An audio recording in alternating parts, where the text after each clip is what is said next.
Welcome to ZONEofTECH News episode number 15. Yes, we're already at 15, and this is going to be one really exciting video. So many topics that I'm looking forward to a lot to talk about.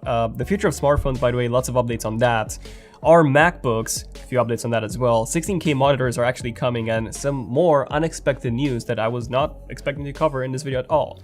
So yeah, if you're new to the channel, definitely subscribe, notifications, tap the bell icon so that you get notified as soon as a new video comes out. And if you're not new to the channel, then also enable the bell icon because YouTube's notifications are quite a bit messed up. But yeah, if you enable the bell, you'll be notified whenever a brand new cool video comes out. So yeah, get us snacks ready, and here's everything interesting that happened over the past week.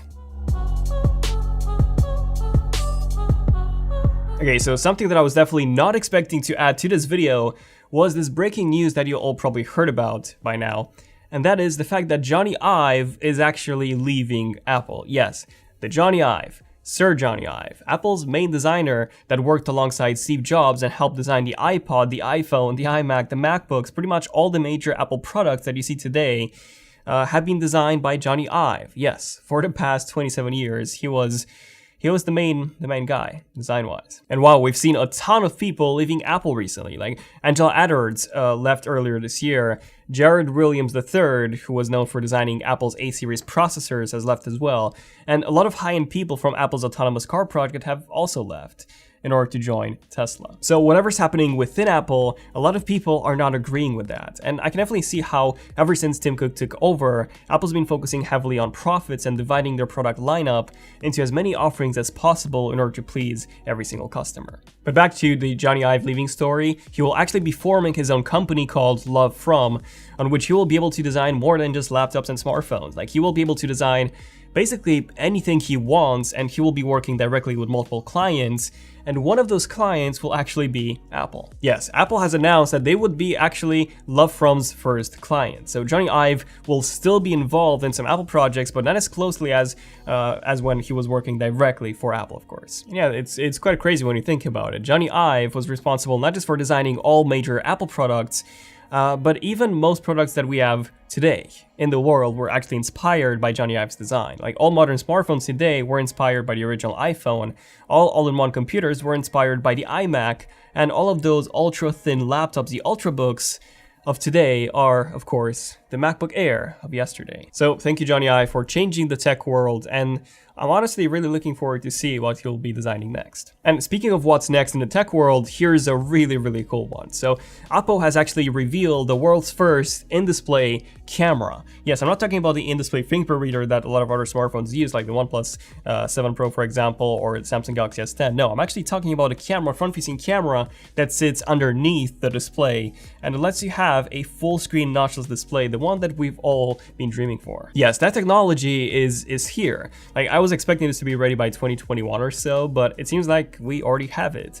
And the way it works is that the OLED display on the top of the front camera is actually transparent, and it can make itself see-through whenever the front camera is enabled. So yes, this means that you won't be able to have a full screen, the camera in full screen mode like you can on a lot of other smartphones, since the top area of the display needs to be completely off in order for, the front-facing camera to work. And Apple did say that the quality of this front camera isn't that great, so yeah, there's a lot of blur and reflections caused by the display on the top.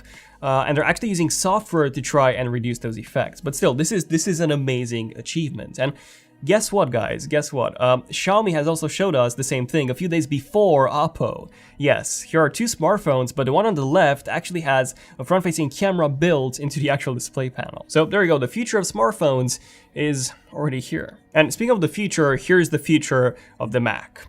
So Apple has made a very important hire recently. So earlier this week, Apple has hired Mike Filippo to join their A-series of processors team. Now, in case you don't know who Mike Filippo is, he actually served as Intel's lead CPU architect from 2004 to 2009, after which he joined ARM and became the lead chip designer at ARM until 2019. And this is actually quite big because we know that Apple wants to move away from Intel processors in their Macs and have their own Apple A-series chips instead. This way, they can achieve significantly better performance, lower power consumption, and decrease the manufacturing cost as well, which won't really mean that the prices will drop, but Apple's margins will probably increase. Now, there was a recent leaked Geekbench 4 score that showed an ARM MacBook that was running on an Apple A-series processor. This was a 10-core chip running at 3.4 gigahertz. That was really impressive, and it actually reached scores of 6,912 for the single core and 24,240 for the multi-core. That's insane, guys. That's ridiculous. Just to give you guys an idea, single core wise, this is higher than even the 10-core iMac Pro. And this is most likely going to be the processor that would be included in the 12-inch MacBook. Not the iMac Pro with the A series, literally the thinnest MacBook, the 12-inch MacBook, would outperform the iMac Pro. Yes, we know that Apple is already working on this heavily, so macOS Catalina's Project Catalyst is, well, the catalyst for all this, for this big change. And the fact that Apple has made such a big hire, taking ARM's lead CPU designer to join their team, shows us that the CPU change might be here sooner rather than later. Okay, next up, I'm really excited for this one. So DisplayPort 2.0 has been unveiled. Now, in case you don't know what this is, DisplayPort is the standard that is quite different from HDMI, since it doesn't send audio data. However, DisplayPort does allow for a much higher resolution output than, for example, HDMI does. Also, the DisplayPort standard is built into Thunderbolt 3 cables. They actually use 2 streams of DisplayPort 1.2, and it's also built into, well, you know, the actual DisplayPort cables. And with DisplayPort 2.0, we can actually output a 16K resolution, yes, 16K, not 8K, 16K at 60 Hz, also in HDR. Yes, this is off of the same cable. Not only that, but you can also daisy chain multiple monitors together using the exact same cable. And in that case, the highest dual display resolution is 8K at 120 Hz in HDR. Yes, 8K off of the single cable onto monitors in HDR at 120 frames per second. And probably the best part about this is that now that the standard exists, we will actually start seeing more and more 8K displays on the market, and even 16K monitors at some point in actually the near future. This wasn't possible before, since there was no standard that could drive the data from the GPU to the monitor, but now since there is, display manufacturers can actually start making some insanely high resolution displays just like that. Next up, you guys know the Philips Hue lights, right? Well, I do, and I have a few of them at my home, and we have a few in the studio and the office. Literally, those lights behind me, they're Philips Hues, and they're incredible. I love them. The app is very easy to use. They're very bright and vibrant overall. They're not the most vibrant, by the way, smart bulbs out there, but the Philips Hues, they do have the highest amount of accessories. You have light switches, you have a ton of lamps that you can buy even directly from Philips, decorations, all of those are supported by Philips Hues. Also, every smart assistant out there supports Philips Hue lights. So overall, these are the highest end lights that you can buy, smart lights. The only downside of Philips Hue lights is that, well, they're quite expensive. The price isn't that great, and you also need, or needed at least, a Philips Hue bridge in order to control and connect those lights. But now Philips has announced that they will be launching a brand new version of these lights that will have finally Bluetooth built in. Which means that this is pretty cool. This is the biggest upgrade that Philips Hue light bulbs have ever gotten. This means that you no longer need that bulb anymore to connect those lights and control them. You can just control them easily from just your smartphone. However, there is a huge downside to this. So without the Philips Hue bridge, they would not work at long ranges, and you will also not be able to control the lights from outside your home or even have location-aware features, which is really cool. You just walk in through a door and the lights turn on. So that's really cool, but that thing won't work with Bluetooth enabled lights without that Philips Hue bridge. And the good news is that you can still buy that bridge, because these lights still have the new models. They still support Zigbee or Philips Hue's Wi-Fi, so you can always buy the bridge afterwards and get extended range, that location aware feature that you had before, and everything else. Left a link for those in the description. And finally, if you have a 2015 15-inch MacBook Pro, Apple had just issued a mass recall. Yes, Apple has discovered recently that the battery can actually overheat very easily and cause burns and even start a fire in some cases. So far, there have been 26 reports of minor burns and 1 report of smoke inhalation. So all surrounding the 2015 15-inch MacBook Pro, and because of this, Apple has recalled not all of them, but 432,000 units. So yeah, it's not all of them, but it's still a significantly large amount.